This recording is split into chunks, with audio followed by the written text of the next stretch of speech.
Hello everyone, welcome back to knowledge for future study channel. मैं हूं जुगल शर्मा और आपसे इलेक्ट्रिसिटी टॉपिक को इस वीडियो में डिस्कस करूंगा। अगर आप हमारे चैनल पर नए हो तो प्लीज़ चैनल को सब्सक्राइब ज़रूर कर दें, बेल आइकन को ज़रूर दबाएं। सबसे पहले हम डिस्कस करेंगे कि एक चालक तार में आवेश का प्रवाह उच्च विभव से निम्न विभव बिंदु की तरफ होता है। ठीक है, दो प्रकार के आवेश होते हैं, एक तो होता है पॉजिटिव चार्ज और एक होता है नेगेटिव चार्ज। पॉजिटिव चार्ज वो होता है जो इलेक्ट्रॉन का त्याग करता है और नेगेटिव चार्ज वो होता है जिसमें इलेक्ट्रॉन ग्रहण होता है। ठीक है, तो दो टाइप के आवेश बताए हैं। किसने? बेंजामिन फ्रैंकलिन ने। नाम याद रखना है आपको। बेंजामिन फ्रैंकलिन के अनुसार दो प्रकार के आवेश होते हैं और जो आवेश के प्रवाह की दर होती है उसे विद्युत धारा कहते हैं। किसी चालक में विद्युत आवेश के प्रवाह की दर को विद्युत धारा कहते हैं। विद्युत धारा की दिशा धन आवेश की दिशा की गति की ओर मानी जाती है। जिधर धनावेश की दिशा होगी उधर ही विद्युत धारा की दिशा भी होगी। जो विद्युत धारा का एसआई मात्रक होता है वो होता है एम्पियर। ठीक है, एम्पियर विद्युत धारा का एसआई मात्रक होता है और जो विद्युत धारा है ये अदिश राशि है।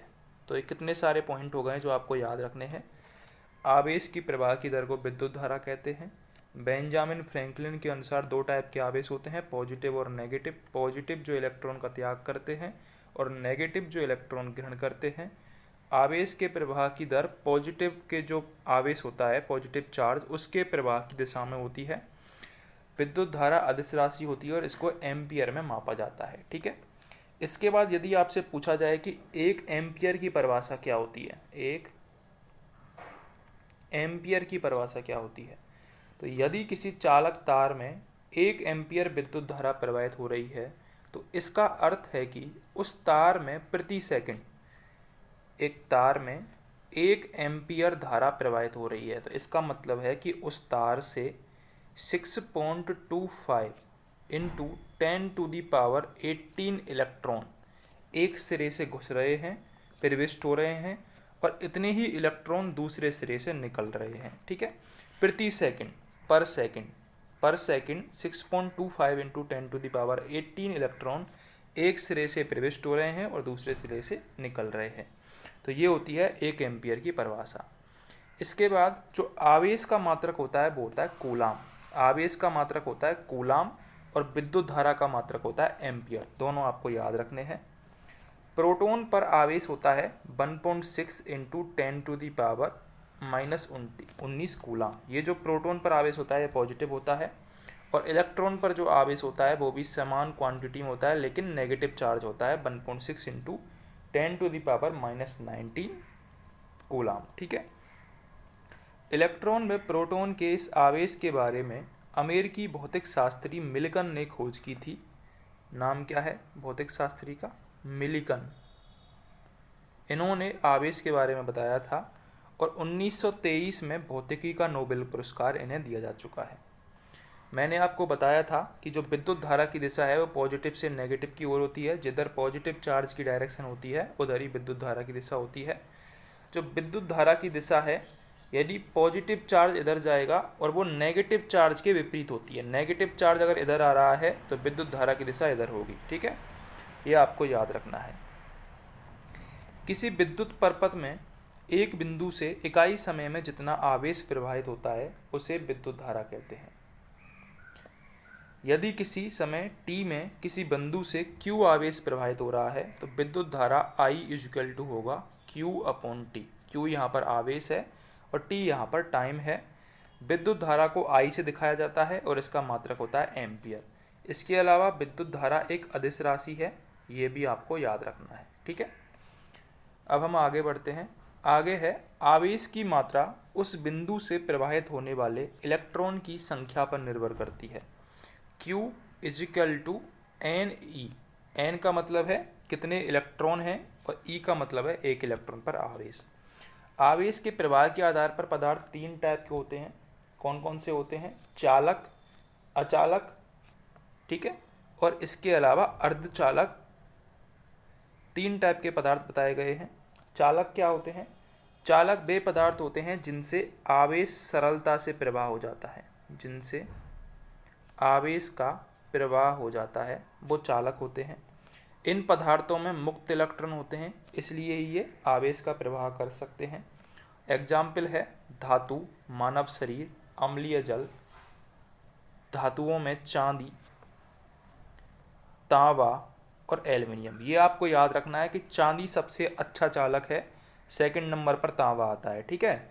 एल्युमिनियम भी चालक की तरह व्यवहार करता है, तो चांदी फर्स्ट नंबर पर आता है और तांबा सेकंड नंबर पर। इसके बाद अचालक क्या होते हैं? अचालक को इंग्लिश में बोलते हैं इंसुलेटर्स।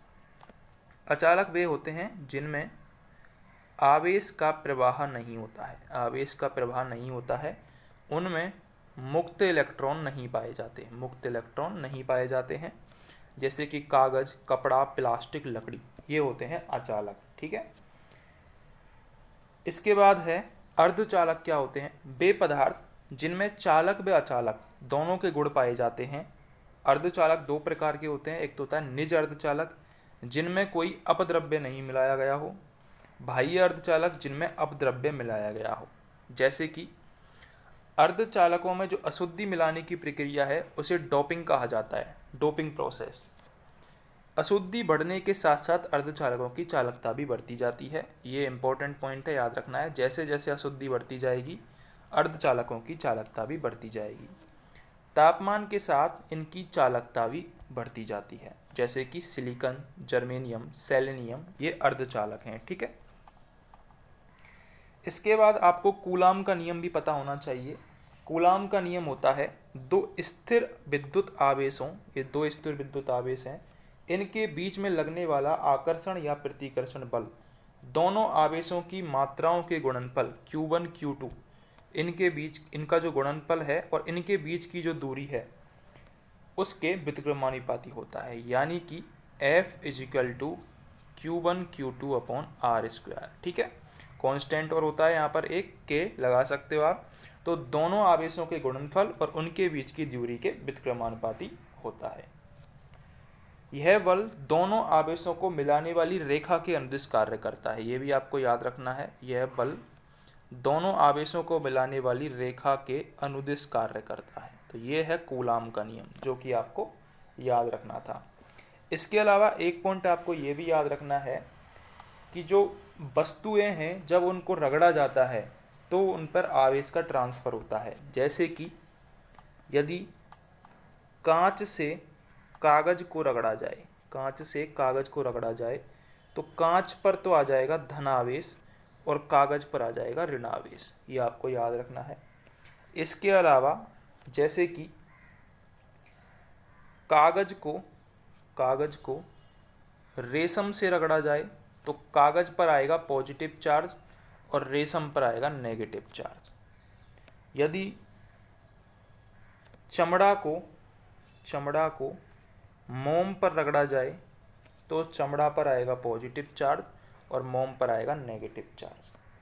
यदि रेशम को मानव शरीर पर रगड़ा जाए, मानव शरीर पर, तो रेशम पर आएगा पॉजिटिव चार्ज और मानव शरीर पर आएगा नेगेटिव चार्ज। ये पॉइंट भी हैं कुछ जो आपको याद रखने हैं, पूछे जा सकते हैं ये, ठीक है। इसके बाद हम डिस्कस करेंगे विद्युत धारा के मापन को। विद्युत धारा अमीटर के द्वारा मापी जाती है। विद्युत धारा को अमीटर के द्वारा एम्पियर में मापा जाता है, अमीटर के द्वारा एम्पियर में मापा जाता है। एक सबसे इम्पोर्टेंट पॉइंट ये है कि जो अमीटर होता है उसको श्रेणी क्रम में लगाया जाता है। ये क्वेश्चन काफ़ी बार पूछा जाता है। अमीटर को हम श्रेणी क्रम में लगाते हैं,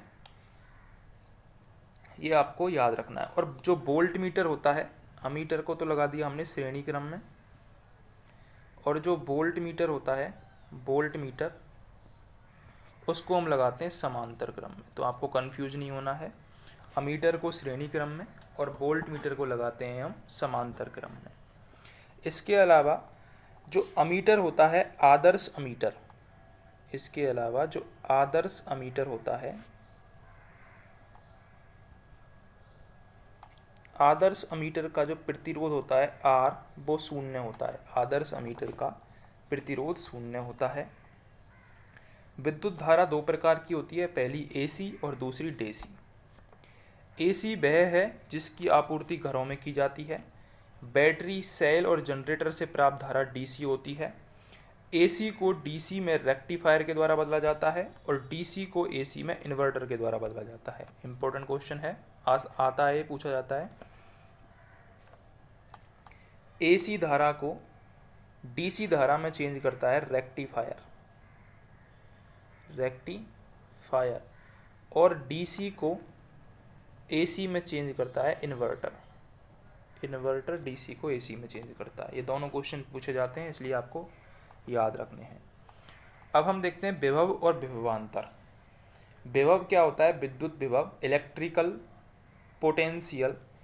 किसी धनात्मक आवेश को अनंत से विद्युत क्षेत्र के किसी बिंदु तक लाने में जो किया गया कार्य होता है और आवेश के मान Q0 के अनुपात को उस बिंदु पर विभव कहा जाता है। यानी कि अनंत से विद्युत परपथ में किसी एक बिंदु तक एकांक धनावेश को लाने के लिए जो किया गया कार्य है W, Q0 को हम अनंत से ला रहे हैं तो W अपॉन Q0, W जो किया गया कार्य है, Q0 वो एकांक धनावेश है, तो वो होता है विभव, B equal to W upon Q0। विद्युत विभव परपथ में विद्युत धारा की दिशा बतलाता है। और विभवांतर क्या होता है? विभवांतर होता है एक कूलाम धनात्मक आवेश को विद्युत क्षेत्र में एक बिंदु से दूसरे बिंदु तक ले जाने में किए गए कार्य को उन दोनों बिंदुओं के मध्य विभवांतर कहते हैं। जैसे कि इस पॉइंटर पर कोई आवेश है, उसको इस बिंदु तक हम ले जा रहे हैं, तो इन दोनों के मध्य में जो कार्य किया गया है W, वो विभवांतर कहलाएगा। ठीक है। और जो विभवांतर है उसको मापा किस में जाता है? उसको मापा जाता है वोल्ट में। जो विभवांतर होता है वो एक अदिश राशि होती है, ये भी आपको याद रखनी है। ठीक है। विद्युत विभव भी अदिश राशि है, विद्युत धारा भी अदिश राशि है और विभवांतर भी अदिश राशि है। विद्युत विभव का मात्रक वोल्ट होता है। विद्युत विभव एक अदिश राशि है जिसका मापन वोल्ट मीटर से किया जाता है। W को हम मापते हैं कार्य को जूल में और Q को मापते हैं हम कूलाम में। ठीक है। तो आपको याद रखना है, जूल पर कूलाम को हम वोल्ट लिख सकते हैं। अगर आपसे कभी यूनिट ट्रांसफ़र करवाई जाए तो जूल पर कूलाम को हम वोल्ट लिख सकते हैं। विभवांतर मैंने आपको बता ही दिया, किसी विद्युत परपथ के एक बिंदु से दूसरे बिंदु तक एकांक धनावेश को ले जाने में किया गया कार्य विभवांतर कहलाता है, जिसे हम BV equal to W upon Q लिख सकते हैं। ठीक है। विभव एवं विभवांतर का मापन वोल्ट मीटर से किया जाता है। ये मैं आपको वोल्ट मीटर बता चुका हूँ। अमीटर को हम श्रेणी क्रम में लगाते हैं और वोल्ट मीटर को लगाते हैं वोल्ट मीटर को लगाते हैं समांतर क्रम में और अमीटर को श्रेणी क्रम में। जो वोल्ट मीटर है उसके द्वारा हम विभव और विभवांतर का मापन करते हैं। एक जो आदर्श वोल्ट मीटर होता है, आदर्श वोल्ट मीटर,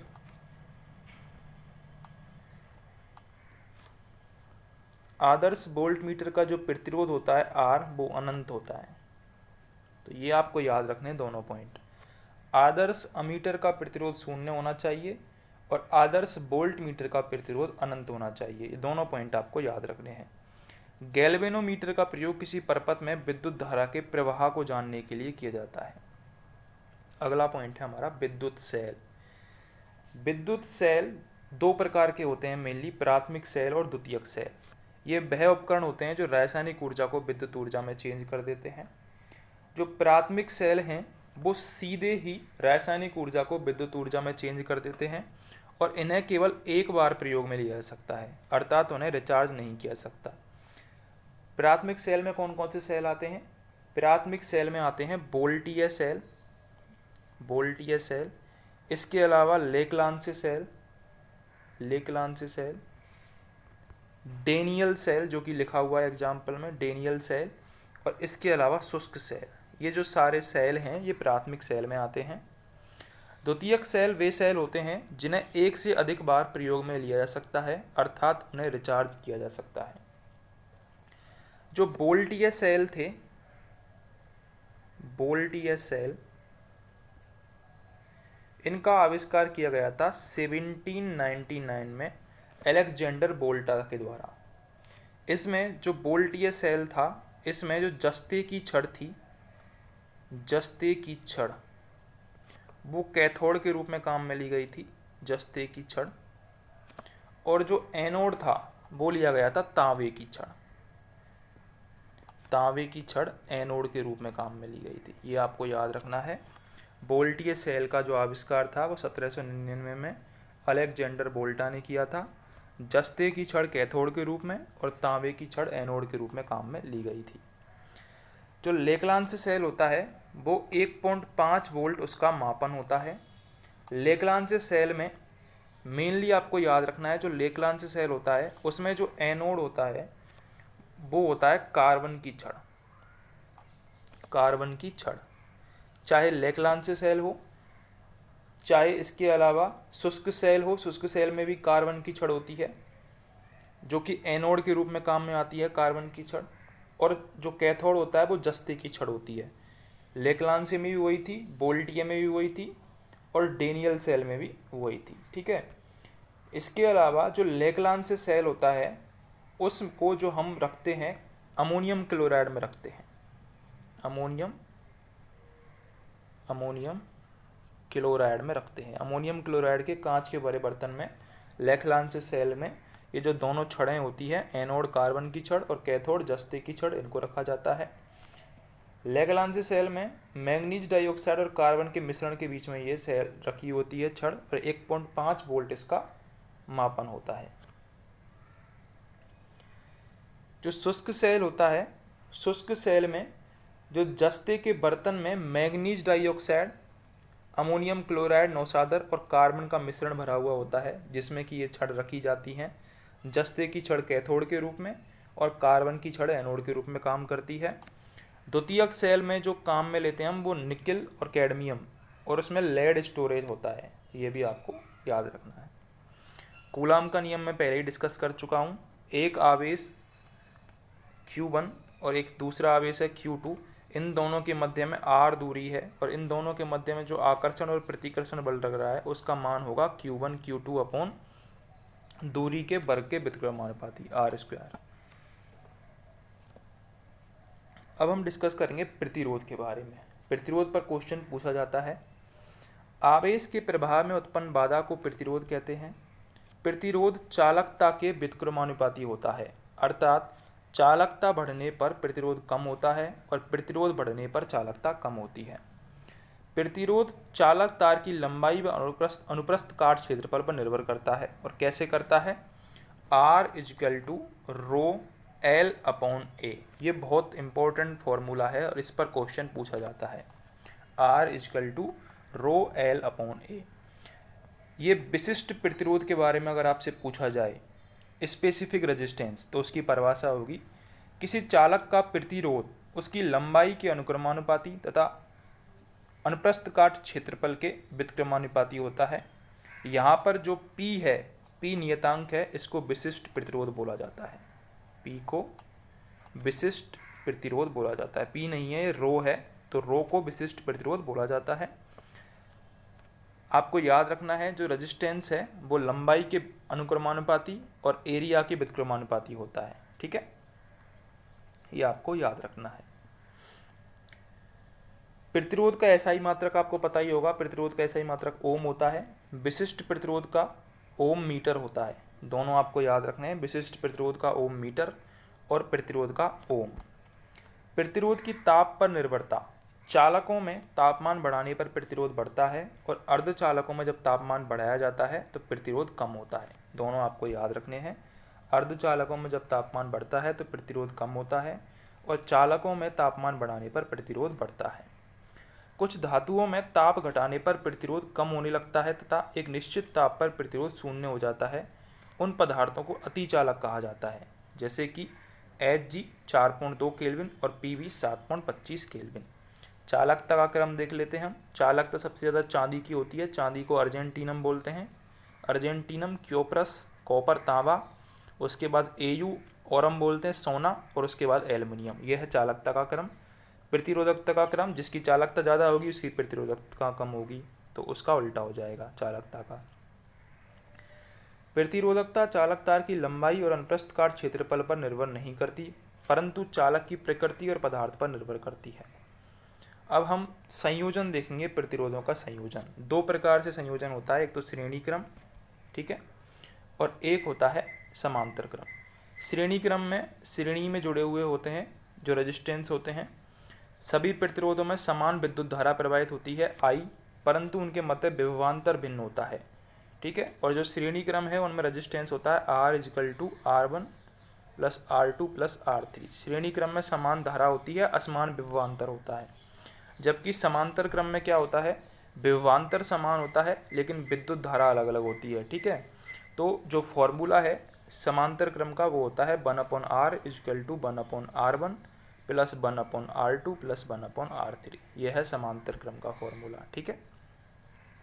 विद्युत परपथ में विद्युत धारा या प्रतिरोध को बदलने के लिए इसे उपयोग में लिया जाता है रियोस्टेट को।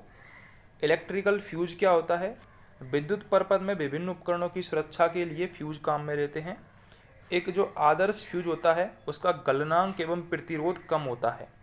यह SN, टिन और PV का बना होता है, जिसमें SN 63% और PV होता है 37%। और हमेशा याद रखना है आपको, फ्यूज को श्रेणी क्रम में लगाया जाता है। फ्यूज को श्रेणी क्रम में लगाया जाता है, ये पॉइंट भी आपको याद रखना है। ओम का नियम क्या होता है, यदि किसी चालक तार की भौतिक अवस्थाएं स्थिर रहें तो उसके सिरों के मध्य उत्पन्न विभवांतर उसमें प्रवाहित होने वाली धारा के समानुपाती होता है, यानी कि B समानुपाती I होता है। और B = IR। R है यहाँ पर प्रतिरोध। प्रतिरोध मैंने बताया था, चालकता में जो अवरोध उत्पन्न होता है उसको प्रतिरोध कहते हैं। तो B/I यहाँ से फॉर्मूला निकल के आ गया प्रतिरोध का। और प्रतिरोध का जो मात्रक होता है वो होता है ओम। ओम को हम लिख सकते हैं, B का मतलब है वोल्ट और I का मतलब है एम्पियर। तो वोल्ट/एम्पियर भी प्रतिरोध का मात्रक है। अब विद्युत धारा का तापीय प्रभाव देख लेते हैं हम। विद्युत परपथ में बैटरी की रासायनिक ऊर्जा विद्युत ऊर्जा में परिवर्तित होती है। यह विद्युत ऊर्जा चालक के मुक्त इलेक्ट्रॉन की गतिज ऊर्जा में वृद्धि लाती है। यह गतिज ऊर्जा चालक में ऊष्मीय प्रभाव उत्पन्न करती है। यदि किसी विद्युत परपथ में बैटरी के साथ एक विशुद्ध प्रतिरोध को जोड़ा जाए तो बैटरी की पूर्ण ऊर्जा का क्षय ऊष्मा के रूप में होता है।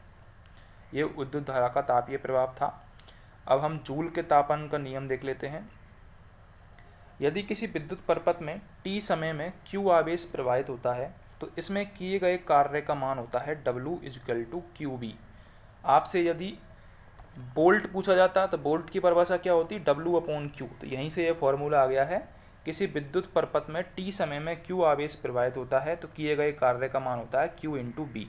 Q की जगह पे हम क्या लिख सकते हैं, IT लिख सकते हैं और B को लिख सकते हैं IR। तो फॉर्मूला निकल के आ जाएगा I²RT। ये फॉर्मूला आपको याद रखना है। यह कार्य चालक में ऊष्मीय प्रभाव उत्पन्न करता है, इसलिए ऊष्मीय ऊर्जा का मान होता है I²RT। जो H होता है ऊष्मीय ऊर्जा वो I² के समानुपाती, R के समानुपाती और T के समानुपाती होती है। यह जूल के तापमान का नियम है। जूल की ऊष्मीय ऊर्जा IRT पर निर्भर करती है। इसके बाद हम डिस्कस करेंगे इलेक्ट्रिकल पावर, विद्युत शक्ति। विद्युत परपथ में धारा प्रवाहित करने पर 1 सेकंड में किया गया कार्य विद्युत शक्ति कहलाता है। यानी कि विद्युत परपथ में ऊर्जा के क्षय होने की दर को शक्ति कहते हैं, जिसे हम वाट इसका मात्रक होता है शक्ति का। और P बराबर होता है W/T, ऊर्जा की क्षय। W को लिख सकते हैं B × Q/T।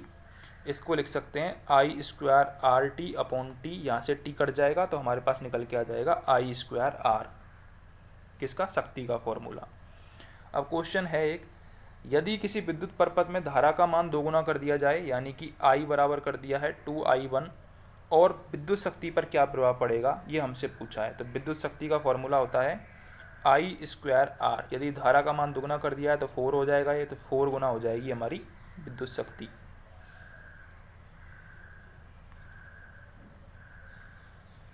विद्युत धारा का चुंबकीय प्रभाव भी देख लेते हैं।